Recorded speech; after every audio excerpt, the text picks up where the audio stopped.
నిర్గమకాండము 11వ అధ్యాయము 7వ వచనంలో ప్రభు అంటున్న మాట, మనుషుల మీదను జంతువుల మీదను ఎవరి మీదను ఏ కుక్క నాలుక ఇక ఆడించదు. భయపడకు. నీ కంపెనీలో నీకు విరుద్ధంగా లేసే కుక్కలను దేవుడు నోరు ముయించబోతున్నాడు. దేవునితో శిష్యులు చెప్తున్నారయ్యా, హేరోదు నిన్ను వెతకబోచున్నాడు.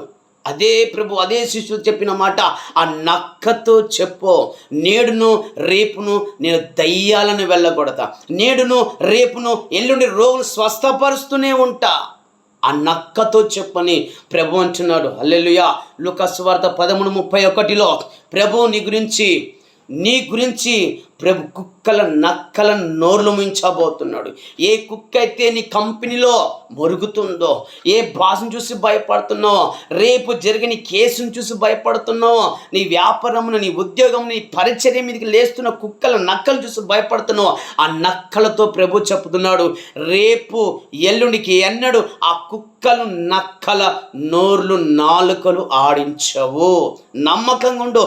ప్రభువు నీ పక్షమున యుద్ధము చెయ్యబోతున్నాడు. కుక్కల నక్కల నోరును దేవుడు ముయించబోతున్నాడు. నమ్మకంగా ఉండు. దేవుడిని పక్షమున చేరి నీకు విజయాన్ని కలగజేస్తున్నాడు. ఆమెన్.